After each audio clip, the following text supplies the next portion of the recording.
Hello folks, welcome back to my channel. Welcome back to the Addicted Bookworm. So I posted this review on social media because I absolutely love the idea of rereading books that I may have read a couple of years ago, and I really wanted to reread them. So I actually read the book on my Kobo. No, this is not the book. This is another book. So I read that and I'm like, wow, yeah, so I actually bought it on Kobo's store, and I also got the fourth and fifth book, and I am currently on my Kindle reading the second book. So that review will be coming out next month. I want to say I can't believe that this month is almost over. Oh my lord. Okay, so it is Richard Osman, The Thursday Murder Club. This is book one in what has to be one of my favorite series ever. I am not a fan of We Solve Murders. I've read the first book and I have no intention of reading the next book, but this one is my favorite.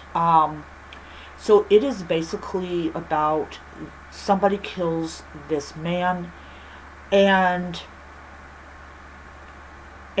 what ends up happening is it ends up accidentally falling into the lap of these senior citizens who have started a club called the Thursday Murder Club, and every Thursday they come together and they try to solve a murder.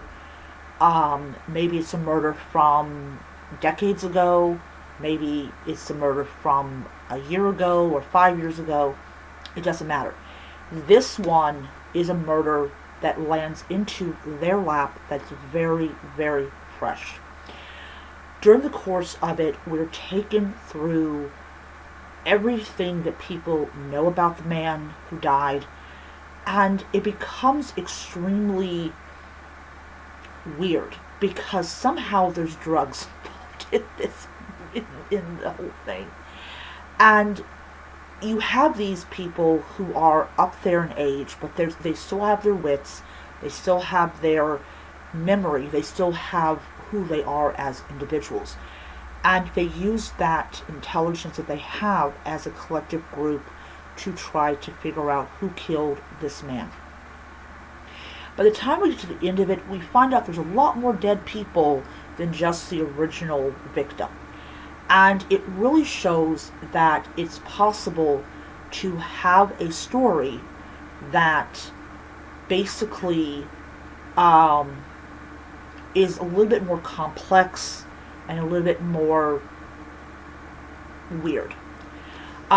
This definitely reminds me of something I'm doing in my own book, and this was something that I was like, wow, I really should do this. I was on, I believe it was, maybe, I forgot what chapter it was, and I decided to do something different with the story.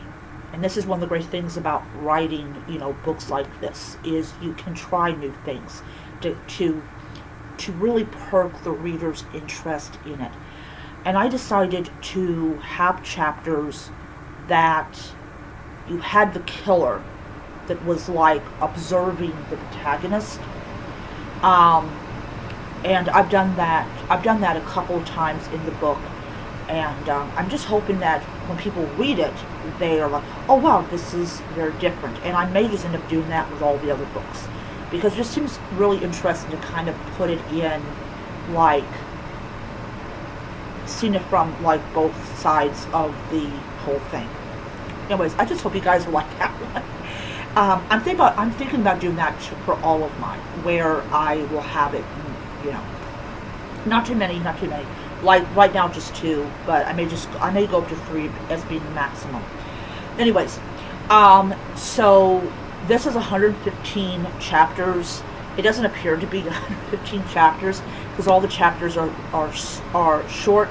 However, on my Kobo reader, it took me a little bit longer to read those chapters than it normally would. But anyways, I really enjoyed it. I actually had Amazon did it, Barnes& Noble did it, and Kobo did it. They changed the cover to reflect that this was based on a movie. So, yeah, I was like, okay, I could take that. I mean, if all three of them are doing it, okay, alright. Anyways, absolutely enjoyed it, and it was a wonderful reread. So, I am, as I said, I am currently reading the second book, and then next week, I'm going to go ahead and acquire the third book, and then I have book 4 and book 5.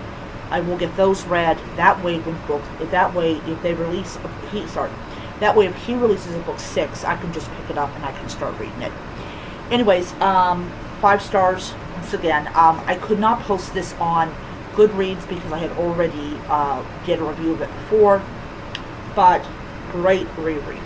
Okay, so I will see you guys next time. Bye.